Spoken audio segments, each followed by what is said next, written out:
अध्याय 36। मेरा सिर पूरी तरह से कोलाहल के बीच घुटनों के बीच था। मैथ्यू के हाथ ने मेरा ध्यान मेरे पैरों के नीचे महिला ओरिएंटल गलीचे के पैटर्न पर टिकाए रखा। पृष्ठभूमि में मार्कस सारा से कह रहा था कि अगर वह मेरे पास आई तो उसके पिता शायद उसका सिर काट देंगे। यह एक पिशाच वाली बात है, मार्कस ने शांतिपूर्वक कहा। हम अपने जीवनसाथी के प्रति बहुत सुरक्षात्मक होते हैं। उनकी शादी कब हुई थी? सारा ने आश्चर्य से पूछा। एम को छिपाने के लिए मिरियम के प्रयास बहुत कम सुखदायक थे। हम इसे ढाल कहते हैं। उसकी घंटी जैसी सोप्रानो ने झनकार भरी। क्या आपने कभी बाज को अपने शिकार के साथ देखा है? यह मैथ्यू क्या कर रहा है? लेकिन डायना उसका शिकार नहीं है न? वो उसे परेशान नहीं करेगा। एम ने मेरी गर्दन पर नजर डाली। मुझे ऐसा नहीं सोचना चाहिए, मिरियम ने धीरे से सवाल पर विचार करते हुए कहा। उसे भूख नहीं है और उसे खून भी नहीं बह रहा है। खतरा बहुत कम है। बंद करो मिरियम, मार्कस ने कहा। चिंता की कोई बात नहीं है एमिली। मैं अब बैठ सकता हूँ, मैंने बुदबुदाया। हिलना मत, तुम्हारे सिर में रक्त का प्रवाह अभी सामान्य नहीं हुआ है। मैथ्यू ने मुझ पर गुर्राने से बचने की कोशिश की, लेकिन वह ऐसा नहीं कर सका। सारा के मुंह से घुटी हुई आवाज निकली। उसका ये संदेह कि मैथ्यू लगातार मेरे रक्त की आपूर्ति पर नजर रख रहा था, अब सच साबित हो गया। क्या आपको लगता है कि वो मुझे डायना के पास से होकर उसके टेस्ट के नतीजे लेने देगा? मिरियम ने मार्कस से पूछा। यह इस बात पर निर्भर करता है कि वो कितना नाराज है। अगर तुमने मेरी पत्नी को इस तरह से अंधा कर दिया होता तो मैं तुम्हें पीटता और फिर नाश्ते में खा जाता। अगर मैं तुम्हारी जगह होता तो चुपचाप बैठा रहता। मिरियम की कुर्सी फर्श से रगड़ खा रही थी। जोखिम उठाने से पहले वह तेजी से आगे बढ़ गई। लानत है, सारा ने सांस ली। वह असामान्य रूप से तेज है, मार्कस ने उसे आश्वस्त किया, एक पिशाच के लिए भी। मैथ्यू ने मुझे बैठने की मुद्रा में ले आया। उस हल्की हरकत से भी मेरा सिर फटने जैसा महसूस हुआ और कमरे में हलचल मच गई। मैंने कुछ देर के लिए अपनी आंखें बंद कर लीं और जब मैंने उन्हें फिर से खोला तो मैथ्यू की आंखें चिंता से भरी हुई थीं।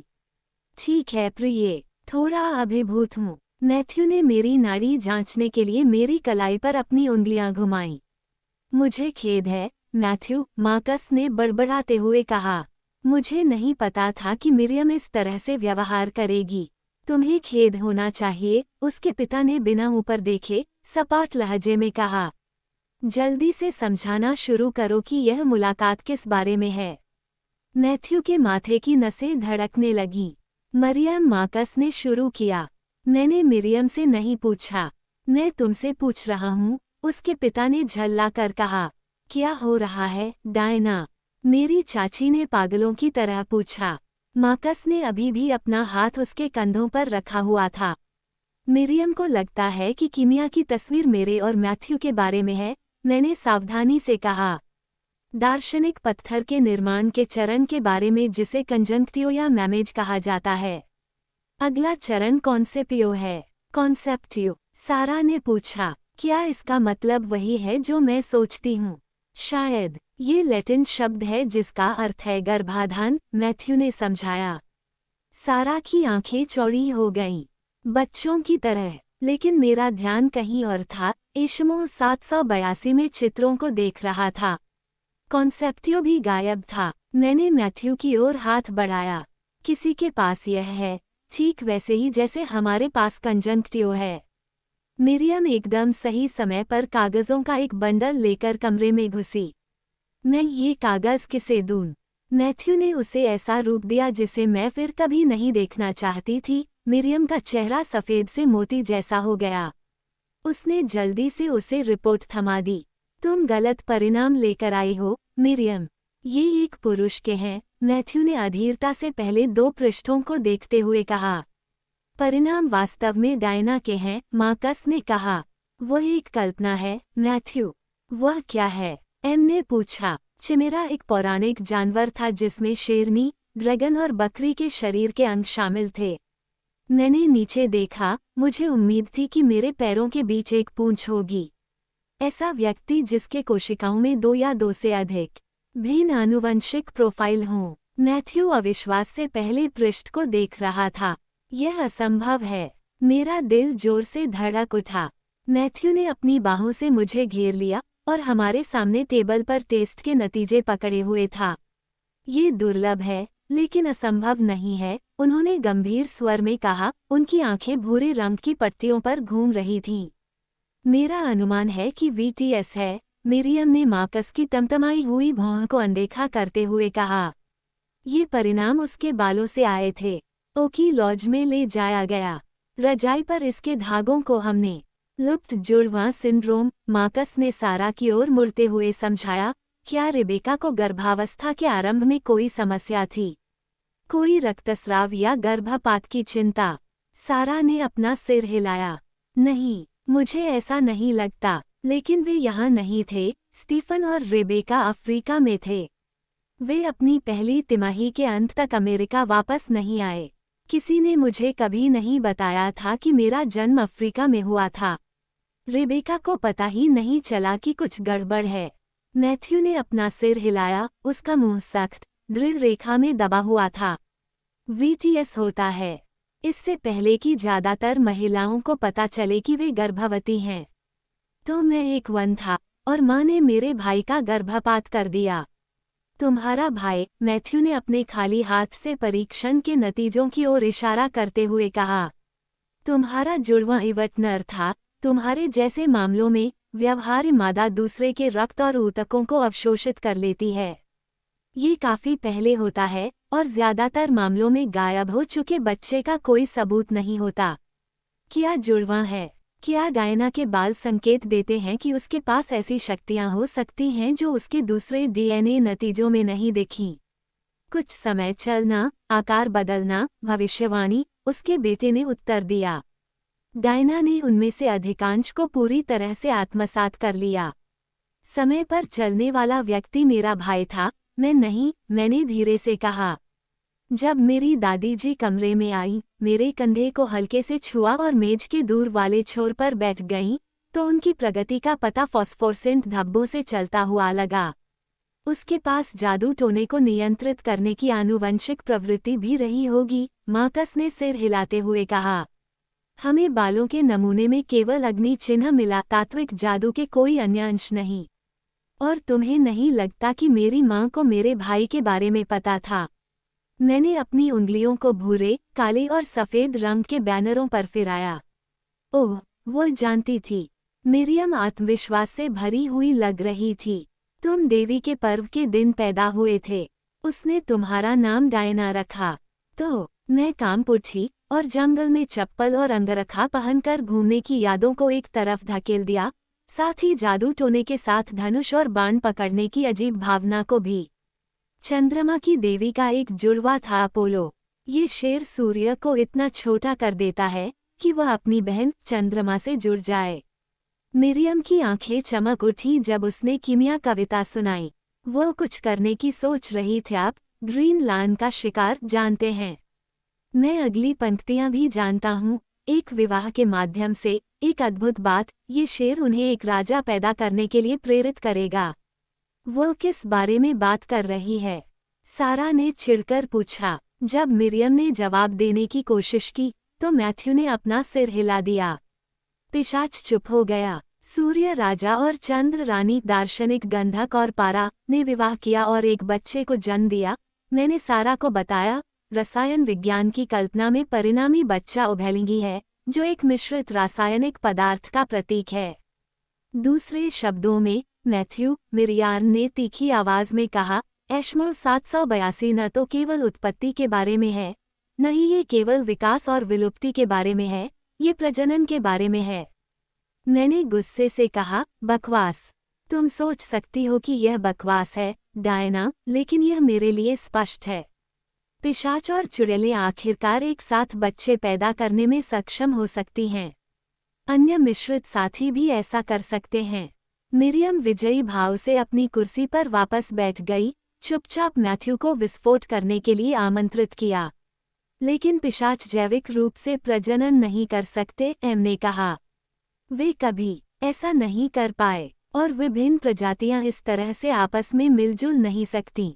मार्कस ने कहा, प्रजातियां बदलती रहती हैं, नई परिस्थितियों के अनुकूल ढलती रहती हैं। प्रजनन के जरिए जीवित रहने की प्रवृत्ति बहुत शक्तिशाली होती है, निश्चित रूप से इतनी शक्तिशाली कि आनुवंशिक परिवर्तन कर सके। सारा ने भौहें सिकोड़ी। तुम तो ऐसा कह रहे हो जैसे हम विलुप्त हो रहे हैं। हो सकता है कि हम हों।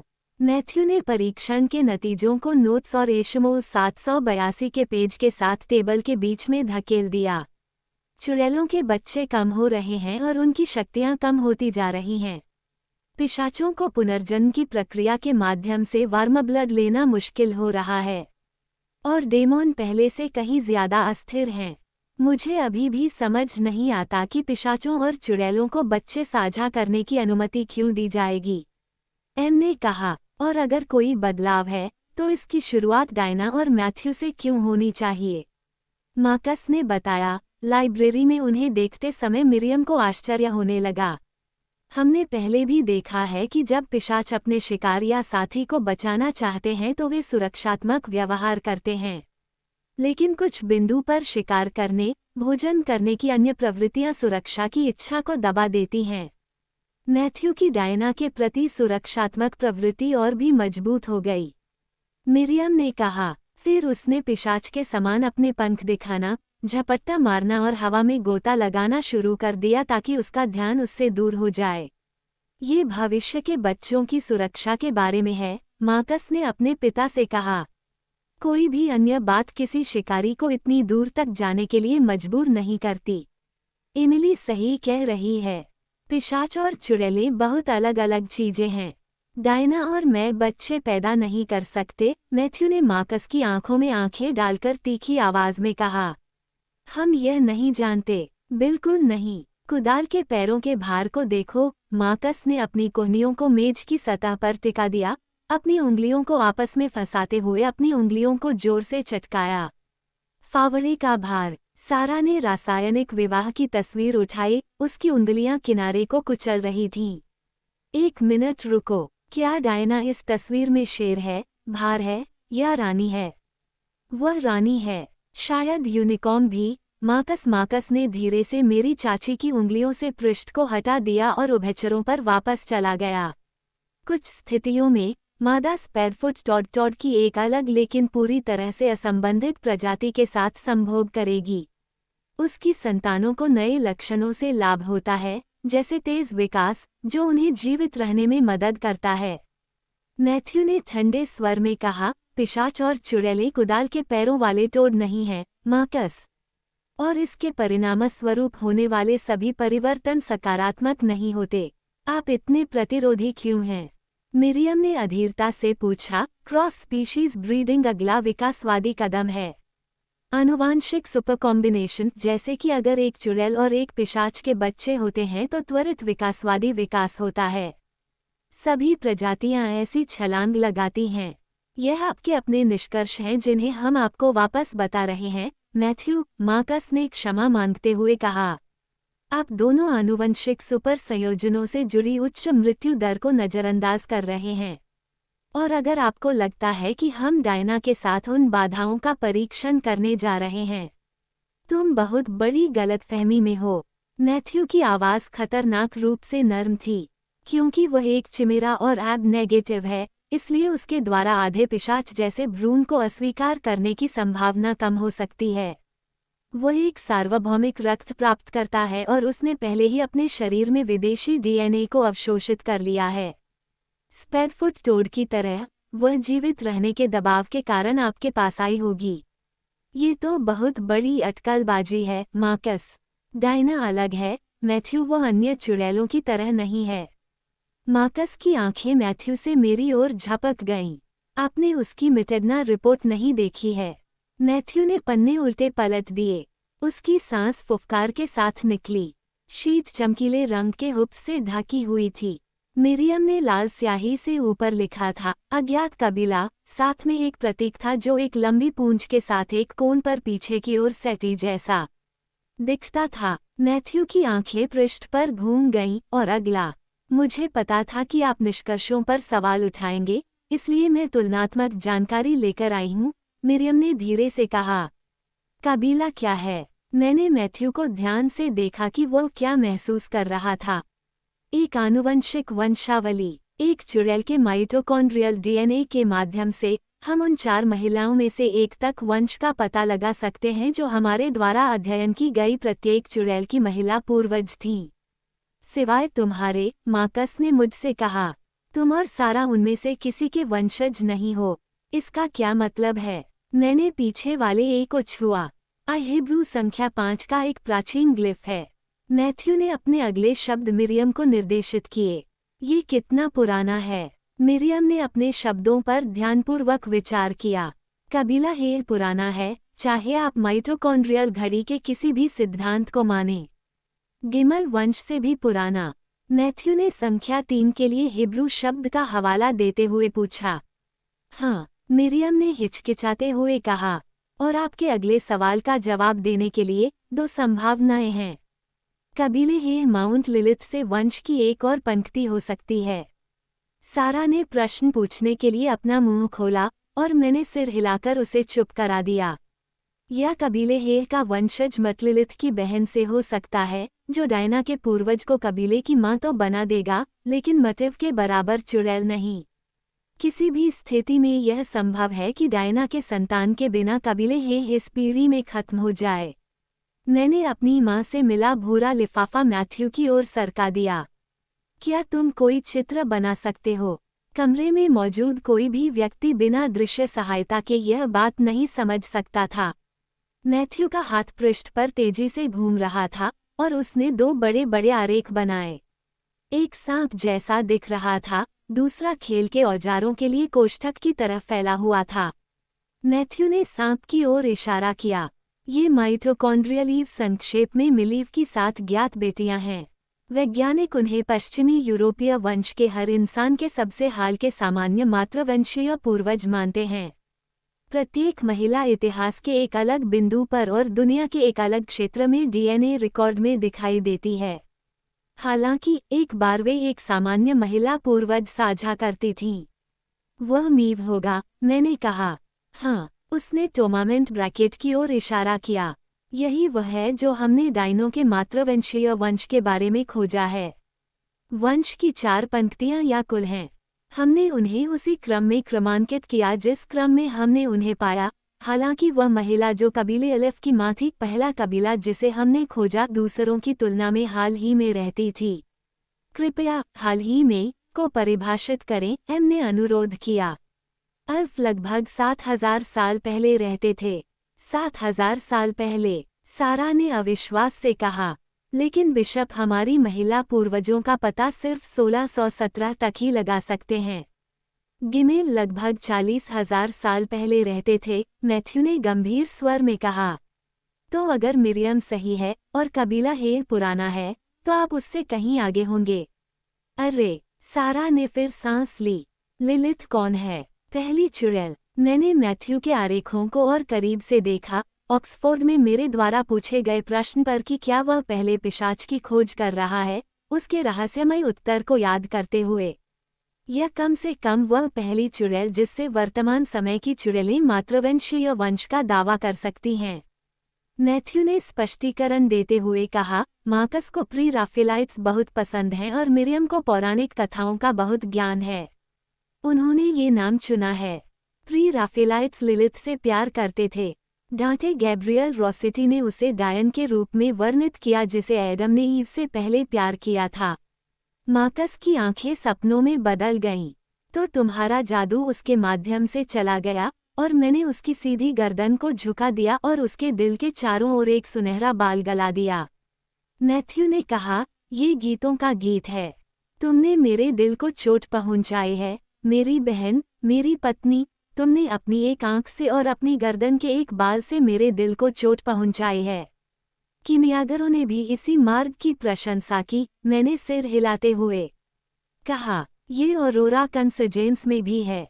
लिलिथ के बारे में अन्य कहानियां बहुत कम उत्साहपूर्ण हैं, मिरियम ने धीमी आवाज में कहा और हमें वापस मुद्दे की ओर खींचा।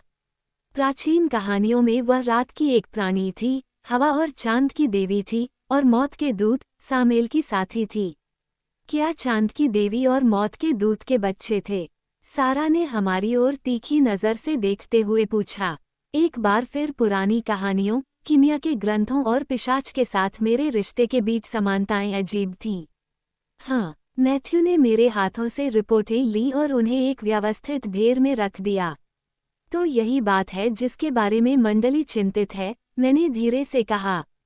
वे ऐसे बच्चों के जन्म से डरते हैं जो न तो पिशाच हैं, न ही चुड़ैल या दानव, बल्कि मिश्रित हैं। तब वे क्या करेंगे? पिछले कई वर्षों में कितने अन्य प्राणी आपकी और मैथ्यू जैसी स्थिति में रहे हैं? मार्कस ने आश्चर्य व्यक्त किया। अब कितने हैं?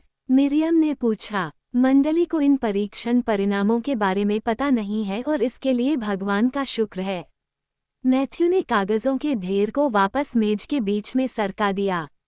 लेकिन अभी भी कोई सबूत नहीं है कि डायना मेरा बच्चा पैदा कर सकती है।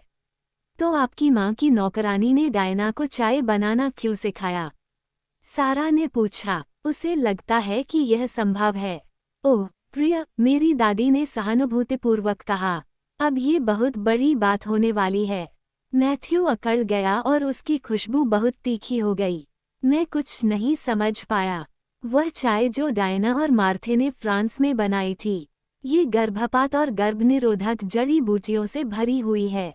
मैंने उस समय उनकी खुशबू महसूस की जब मैंने ढक्कन खोला था। क्या तुम्हें पता था? मैथ्यू का चेहरा गुस्से से लाल हो गया।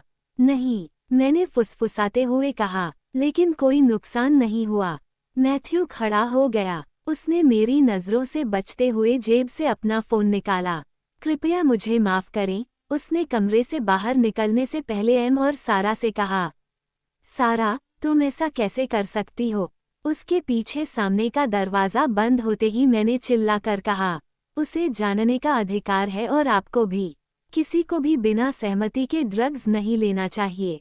उसे बताना तुम्हारा काम नहीं है। नहीं, मिरियम ने संतोष के साथ कहा, ये तुम्हारा था। इससे दूर रहो, मिरियम। मैं गुस्से से पागल हो रही थी और मेरे हाथ कांप रहे थे। मैं पहले से ही इसमें हूँ, डायना। मैथ्यू के साथ तुम्हारा रिश्ता इस कमरे में मौजूद हर प्राणी को खतरे में डालता है। ये सब कुछ बदलने वाला है, चाहे तुम दोनों के बच्चे हो या न हो। और अब वह लाजरस के शूरवीरों को इसमें शामिल कर चुका है। मिरियम भी उतनी ही क्रोधित थी जितनी मैं थी। जितने अधिक प्राणी तुम्हारे रिश्ते को मंजूरी देंगे, उतनी ही अधिक संभावना है कि युद्ध होगा। बेतुका मत बनो। युद्ध? सतू ने मेरी पीठ पर जो निशान जलाए थे, वे भयावह रूप से चुभ रहे थे।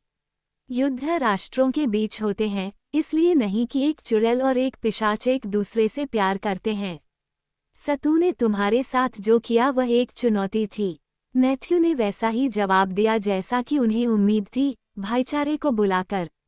मिरियम ने घृणा से भरी आवाज निकाली। जब से तुम बोडलियन में आए हो, उसने अपनी इंद्रियों पर नियंत्रण खो दिया है। और पिछली बार जब उसने एक महिला के लिए अपना होश खो दिया था, तो मेरे पति की मृत्यु हो गई थी। कमरा कब्र की तरह शांत था, यहाँ तक कि मेरी दादी भी चौंक गईं। मैथ्यू हत्यारा नहीं था, या ऐसा मैं बार बार कहता रहा। लेकिन उसने खुद को खिलाने के लिए हत्या की, और वह गुस्से में, अधिकार जताने वाले गुस्से में हत्या करता था। मैं इन दोनों सच्चाइयों को जानता था और फिर भी उससे प्यार करता था। यह मेरे बारे में क्या कहता है कि मैं ऐसे प्राणी से इतना प्यार कर सकता हूँ? शांत हो जाओ, मिरियम, मार्कस ने चेतावनी दी। नहीं, उसने व्यंग्यात्मक लहजे में कहा। यह मेरी कहानी है, तुम्हारी नहीं, मार्कस। तो बताओ, मैंने मेज के किनारों को पकड़ते हुए संक्षेप में कहा। बर्ट्रैंड मैथ्यू का सबसे अच्छा दोस्त था। जब एलिनोर सेंट लेगर की हत्या हुई, तो जेरूसलम युद्ध के कगार पर आ गया। अंग्रेज और फ्रांसीसी एक दूसरे के गले पर सवार थे। उन्होंने संघर्ष को हल करने के लिए लाजर के शूरवीरों को बुलाया। परिणामस्वरूप हम लगभग मनुष्यों के संपर्क में आ गए थे। मिरियम की भंगुर आवाज टूट गई। किसी को एलिनोर की मौत की कीमत चुकानी थी। सेंट लेगर न्याय की मांग कर रहे थे। एलिनोर मैथ्यू के हाथों मर गई, लेकिन वह तब भी ग्रैंड मास्टर था, जैसा कि वह अब है। मेरे पति ने दोष लिया मैथ्यू के साथ साथ आदेश की रक्षा के लिए। एक सारसेन जल्लाद ने उसका सिर काट दिया। मुझे खेद है मिरियम, आपके पति की मृत्यु के लिए मुझे वास्तव में खेद है। लेकिन मैं एलेनोर सेंट लेगर नहीं हूँ और यह जेनेस्लिन नहीं है और बहुत समय पहले था और मैथ्यू वही प्राणी नहीं है। मुझे तो ऐसा लगता है जैसे कल की ही बात हो, मिरियम ने सरलता से कहा। एक बार फिर मैथ्यू डी क्लेमोंट वह चाहता है जो उसे नहीं मिल सकता। वह बिल्कुल भी नहीं बदला है। कमरे में सन्नाटा छा गया। सारा हैरान दिख रही थी। मिरियम की कहानी ने पिशाचों और खास तौर पर मैथ्यू के बारे में उसके सबसे बुरे संदेह की पुष्टि कर दी थी। शायद तुम उसके प्रति सच्चे रहोगे, भले ही तुम उसे बेहतर तरीके से जान लो, मिरियम ने अपनी आवाज़ बंद करते हुए कहा। लेकिन कितने और प्राणी होंगे जो उसके प्रति सच्चे रहेंगे? मैथ्यू आपकी ओर से विनाश करेगा। क्या आपको लगता है कि सेटू जर्विनन गिलियन चेम्बरलेन के भाग्य से बच जाएगा? गिलियन को क्या हुआ? एम ने ऊंची आवाज में पूछा। मिरियम ने जवाब देने के लिए अपना मुंह खोला और मेरे दाहिने हाथ की उंगलियां सहज रूप से एक ढीली गेंद की तरह मुड़ गईं। तर्जनी और मध्यमा उंगलियां एक छोटी सी झटके के साथ उसकी दिशा में मुक्त हो गईं। उसने अपना गला पकड़ लिया और गुर्राहट जैसी आवाज निकाली। ये बहुत अच्छा नहीं था, डायना, मेरी दादी ने अपनी उंगली हिलाते हुए कहा। तुम्हें अपने गुस्से पर काबू रखना चाहिए, मेरी बच्ची। इससे दूर रहो, दादी और तुम भी, मिरियम। मैंने उन दोनों को मुरझाई हुई निगाहों से देखा और एम की ओर मुड़ी। गिलियन मर चुका है। उसने और पीटर नोक ने मुझे नाइजीरिया में माँ और पिताजी की तस्वीर भेजी थी। यह एक धमकी थी और मैथ्यू को लगा कि उसे मेरी रक्षा करनी चाहिए। यह उसकी सहज प्रवृत्ति है, जैसे सांस लेना। कृपया उसे माफ करने की कोशिश करें। एम का चेहरा सफ़ेद हो गया। मैथ्यू ने उसे एक तस्वीर देने के लिए मार डाला। सिर्फ इसीलिए नहीं, मार्कस ने कहा। वह सालों से डायना पर जासूसी कर रही थी। गिलियन और नॉक्स न्यू कॉलेज में उसके कमरे में घुस गए और उसे खंगाल डाला। वे डीएनए सबूत की तलाश कर रहे थे ताकि वे उसकी शक्ति के बारे में ज्यादा जान सकें। अगर उन्हें वह पता चल जाता जो अब हमें पता है, अगर गिलियन और नॉक्स को मेरे टेस्ट के नतीजों के बारे में पता चल जाता तो मेरी किस्मत मौत से भी बदतर होती। ये बहुत दुखद था कि मैथ्यू ने खुद मुझे नहीं बताया। हालांकि मैंने अपने विचार छिपाए, अपनी आंखों के पीछे के शटर बंद करने की कोशिश की। मेरी मौसियों को ये जानने की ज़रूरत नहीं थी कि मेरे पति ने मुझसे कुछ बातें छिपाई हैं। लेकिन मेरी दादी को बाहर रखना संभव नहीं था। ओह डायना, उसने फुसफुसाते हुए कहा, क्या तुम्हें सच में पता है कि तुम क्या कर रही हो? मैं तुम सबको अपने घर से बाहर निकालना चाहती हूँ। सारा ने अपनी कुर्सी पीछे धकेली। तुम भी, डायना। घर के पुराने रूट सेलर में फैमिली रूम के नीचे एक लंबी, धीमी सी कंपन शुरू हुई और पूरे फ्लोरबोर्ड पर फैल गई। ये दीवारों पर चढ़ गई और खिड़कियों के शीशे हिलने लगे। सारा की कुर्सी आगे की ओर उछली, जिससे वह टेबल से टकरा गई। डाइनिंग रूम और फैमिली रूम के बीच का दरवाज़ा जोर से बंद हो गया। मेरी दादी ने टिप्पणी की कि जब सारा घर संभालने की कोशिश करती है तो घर को कभी अच्छा नहीं लगता।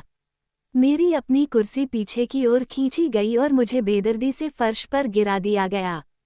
मैंने खुद को ऊपर खींचने के लिए टेबल का इस्तेमाल किया और जब मैं अपने पैरों पर खड़ा हुआ तो अदृश्य हाथों ने मुझे घुमाया और मुझे दरवाजे से आगे के प्रवेश द्वार की ओर धकेल दिया। डाइनिंग रूम का दरवाज़ा मेरे पीछे से टूट गया, जिससे 2 चुड़ैलें, 2 पिशाच और एक भूत अंदर बंद हो गए। आक्रोश की दबी हुई आवाज़ें आ रही थीं। एक और भूतनी जिसे मैंने पहले कभी नहीं देखा था, रख रखाव कक्ष से बाहर आए और मुझे आगे आने का इशारा किया। उसने एक गहरे रंग की, पूरी स्कर्ट के ऊपर इनब्रिकेट कढ़ाई से ढकी एक चोली पहनी थी जो फर्श को छू रही थी। उम्र के साथ उसका चेहरा सिकुड़ गया था, लेकिन बिशप की रूखी ठोड़ी और लंबी नाक अचूक थी। सावधान रहो, बेटी, उसकी आवाज़ धीमी और कर्कश थी। तुम चौराहे की प्राणी हो, न इधर की, न उधर की। यह एक खतरनाक जगह है। आप कौन हैं? उसने बिना जवाब दिए सामने के दरवाजे की ओर देखा। ये बिना आवाज के खुला, इसके आमतौर पर चरमराने वाले कब्जे शांत और चिकने थे।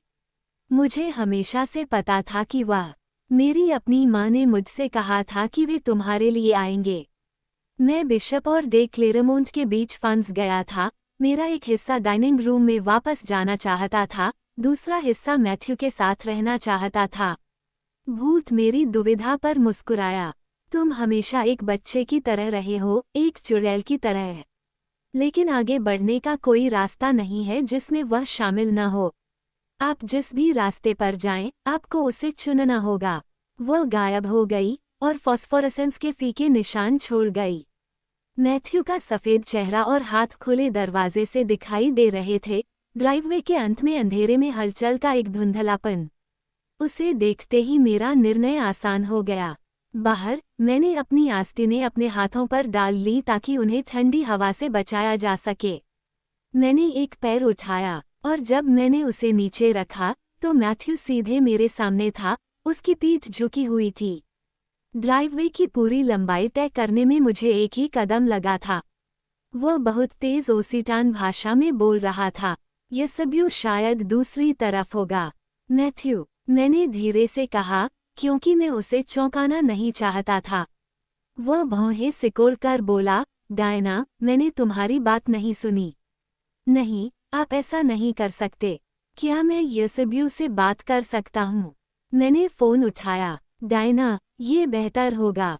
हमारे परिवार डाइनिंग रूम में बंद थे और सारा हम सभी को बाहर फेंकने की धमकी दे रही थी।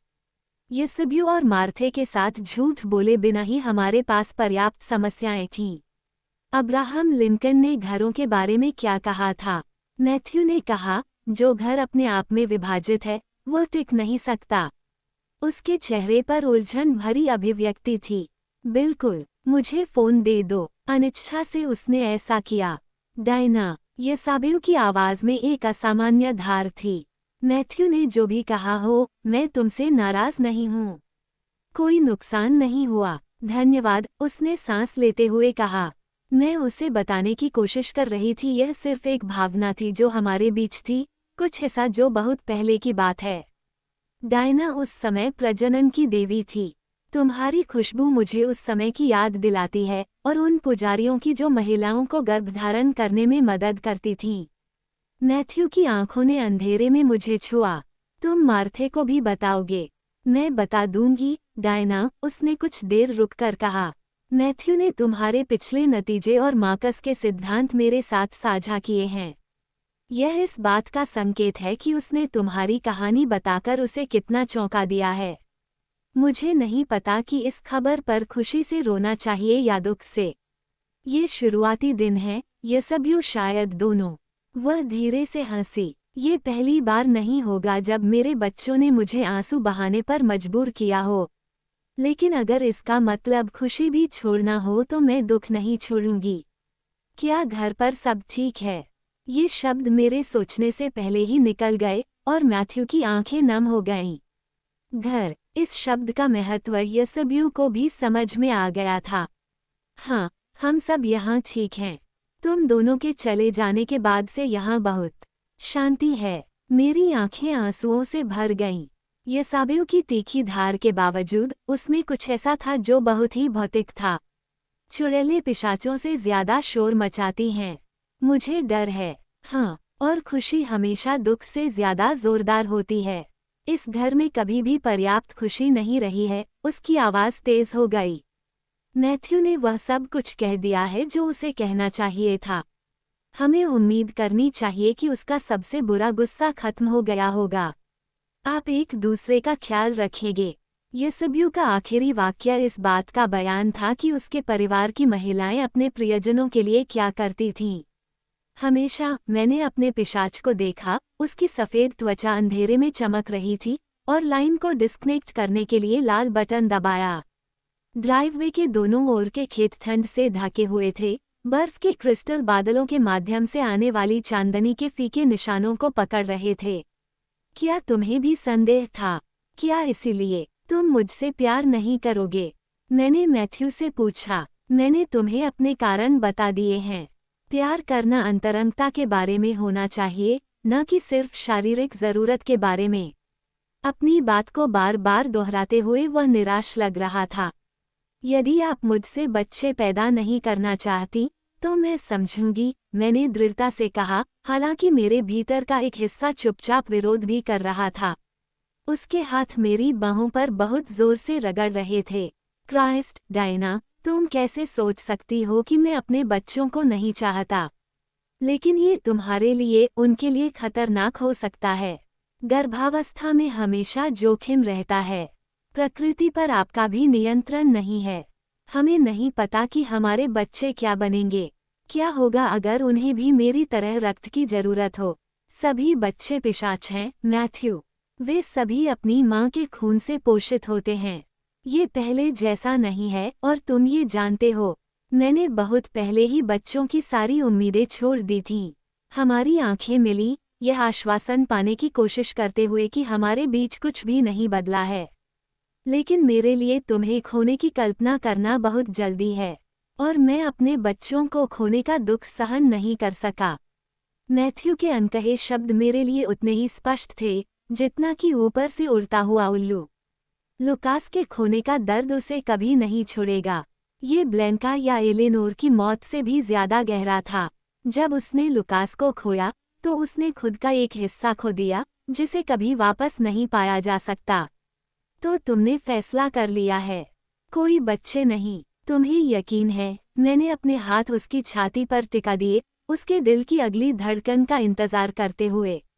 मैथ्यू ने कहा, मुझे कुछ भी पक्का नहीं है। हमारे पास इस पर चर्चा करने का समय नहीं है, तो हम हर एहतियात बरतेंगे। मैं मार्थे की चाय पीऊंगा। तुम इससे कहीं ज्यादा कुछ करोगे, उसने गंभीर स्वर में कहा। ये चीज कुछ न होने से तो बेहतर है, लेकिन यह आधुनिक दवा से कोसों दूर है। फिर भी जब चुड़ैलों और पिशाचों की बात आती है तो गर्भनिरोधक का मानवीय तरीका कारगर हो सकता है। टिल, वैसे भी गोलियां ले लो, मैंने उसे आश्वासन दिया। और तुम्हारा क्या हाल है? उसने पूछा, अपनी उंगलियां मेरी ठोड़ी पर रखते हुए ताकि मैं उसकी नजरों से बच न सकूं। क्या तुम मेरी चिकिरन को ले जाना चाहती हो? मैथ्यू ने कहा, जो घर अपने आप में विभाजित है वो टिक नहीं सकता। उसके चेहरे पर उलझन भरी अभिव्यक्ति थी। बिल्कुल, मुझे फोन दे दो। अनिच्छा से उसने ऐसा किया। डायना, येसाबेल की आवाज में एक असामान्य धार थी। मैथ्यू ने जो भी कहा हो, मैं तुमसे नाराज नहीं हूँ। कोई नुकसान नहीं हुआ। धन्यवाद, उसने सांस लेते हुए कहा। मैं उसे बताने की कोशिश कर रही थी, यह सिर्फ एक भावना थी जो हमारे बीच थी, कुछ ऐसा जो बहुत पहले की बात है। डायना उस समय प्रजनन की देवी थी। तुम्हारी खुशबू मुझे उस समय की याद दिलाती है, और उन पुजारियों की जो महिलाओं को गर्भधारण करने में मदद करती थीं। मैथ्यू की आंखों ने अंधेरे में मुझे छुआ। तुम मार्थे को भी बताओगे? मैं बता दूंगी, डायना, उसने कुछ देर रुककर कहा।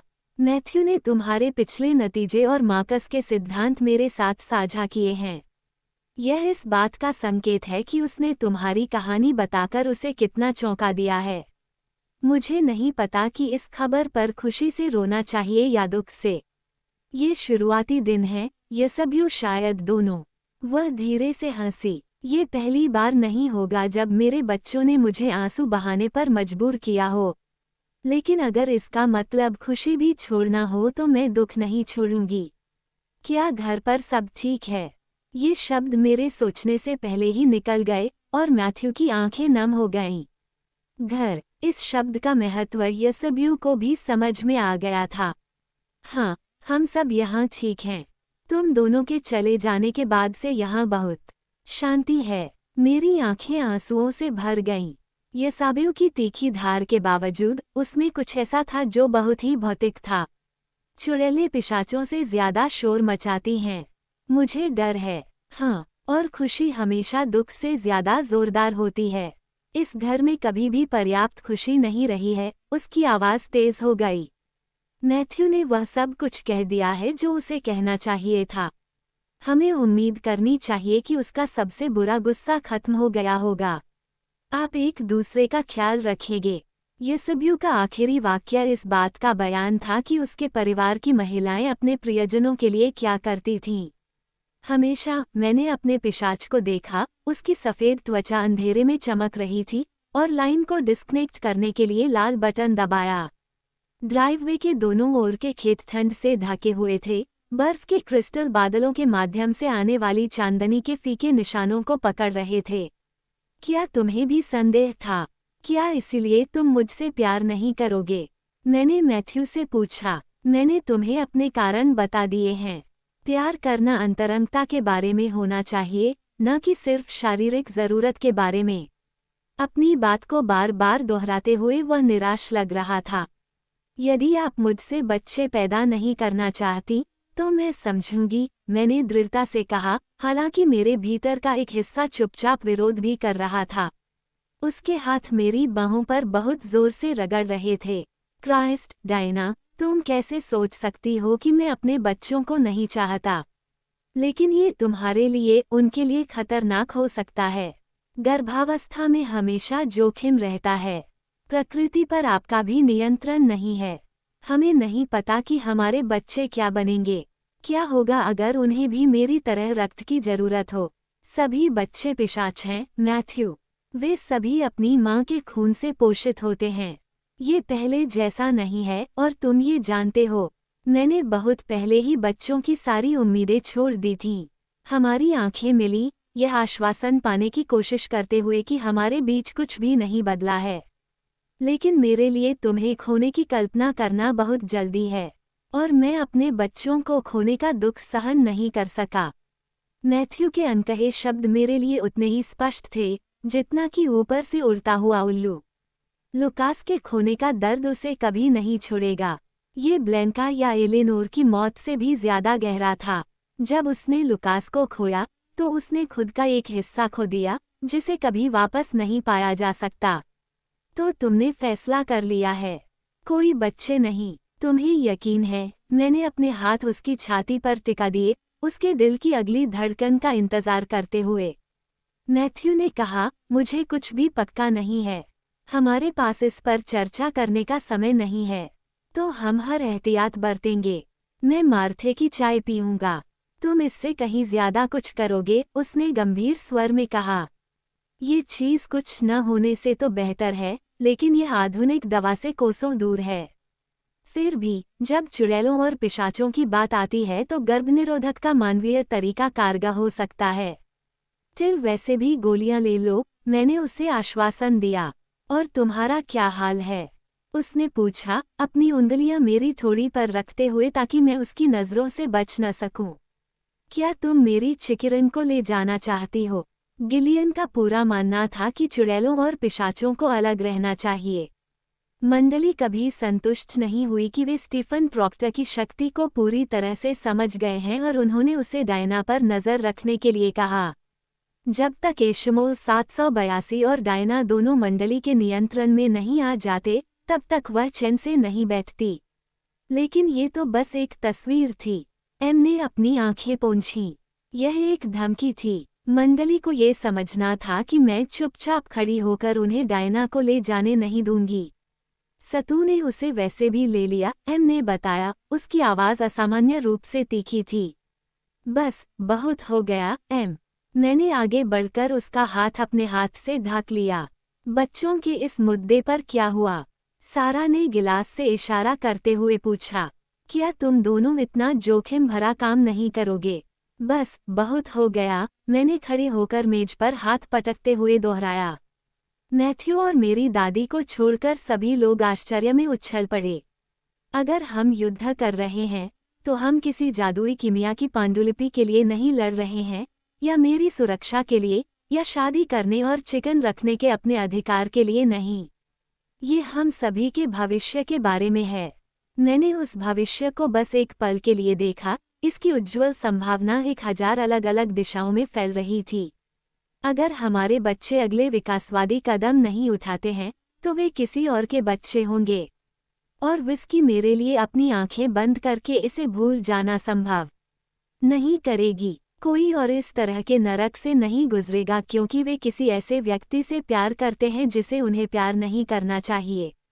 मैं इसकी अनुमति नहीं दूंगा। मेरी दादी ने मुझे एक धीमी, मीठी मुस्कान दी। यह मेरी लड़की है, बिशप की तरह बोली। हम किसी और से यह उम्मीद नहीं करते कि वो हमारे साथ लड़े। लेकिन ये समझ लीजिए, हमारी सेना में एक ही जनरल है। मैथ्यू, अगर आपको ये पसंद नहीं है, तो भर्ती मत होइए। सामने वाले हॉल में पुरानी घड़ी आधी रात को बजने लगी। जादू का घंटा। मेरी दादी ने सिर हिलाया। सारा ने एम की ओर देखा। अच्छा प्रिय, क्या हम डायना के साथ खड़े होकर मैथ्यू की सेना में शामिल होंगे या शैतान को सबसे बड़ा हथियार लेने देंगे? मैं समझ नहीं पा रहा हूँ कि युद्ध से आप सबका क्या मतलब है।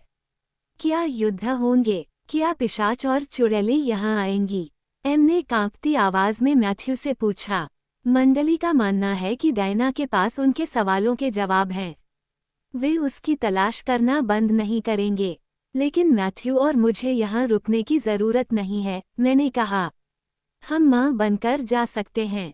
एम ने फीकी मुस्कान के साथ कहा, मेरी माँ हमेशा कहती थी कि एक बार बिशपों के साथ उलझ जाने पर मेरा जीवन जीने लायक नहीं रहेगा। धन्यवाद एम, सारा ने सरलता से कहा, हालांकि उसका चेहरा बहुत कुछ कह रहा था। घड़ी ने आखिरी बार घंटी बजाई। उसके गियर अपनी जगह पर आ गए ताकि अगला घंटा बजने पर वे बज सकें। मिरियम, मैथ्यू ने पूछा, क्या तुम यहीं रहोगी या ऑक्सफोर्ड वापस जा रही हो? मेरा घर डे क्लेरमोंट्स के साथ है। डायना अब डे क्लेरमोंट है। उसका स्वर ठंडा था। मैं समझ गई, मैथ्यू। मिरियम ने मेरी तरफ एक सीधी नज़र से देखा। ऐसा दोबारा नहीं होगा। कितना अजीब है, मार्कस ने बड़बड़ाते हुए कहा, उसकी आंखें कमरे को घूर रही थीं। पहले यह एक साझा रहस्य था। अब 3 चुड़ैलों और 3 पिशाचों ने एक दूसरे के प्रति वफादारी की शपथ ली है। अगर हमारे पास राक्षसों की तिकड़ी होती, तो हम एक छाया मंडली होते। मैथ्यू ने रूखे स्वर में कहा, हमें मेडिसन के डाउनटाउन में 3 राक्षसों से मिलने की संभावना नहीं है। और जो भी हो, आज रात हमने जो बात की है, वो हम 6 लोगों को समझ में नहीं आएगी। डायना के डीएनए से किसी और को कोई मतलब नहीं है। मैथ्यू की विविधतापूर्ण सेना जब उसके पीछे पंक्ति में खड़ी हुई, तो मेज के चारों ओर से तालियां बज उठीं, एक ऐसे शत्रु का सामना करने के लिए तैयार, जिसे हम जानते नहीं थे और जिसका नाम भी नहीं बता सकते थे। हमने एक दूसरे को गुड नाइट कहा और ऊपर चले गए। मैथ्यू ने अपना हाथ मेरे ऊपर रखा और मुझे दरवाजे के फ्रेम से होते हुए बेडरूम में ले गया, जब मुझे लगा कि मैं खुद से मोड़ नहीं ले सकता। मैं बर्फीली चादरों के बीच फिसल गया, मेरे दांत किटकिटा रहे थे। जब उसका ठंडा शरीर मेरे शरीर से सटा, तो किटकिटाहट बंद हो गई। मैं गहरी नींद में सो गया, सिर्फ एक बार जागा। मैथ्यू की आंखें अंधेरे में चमक रही थीं, और उसने मुझे पीछे खींच लिया ताकि हम चम्मच की तरह लेट जाएं।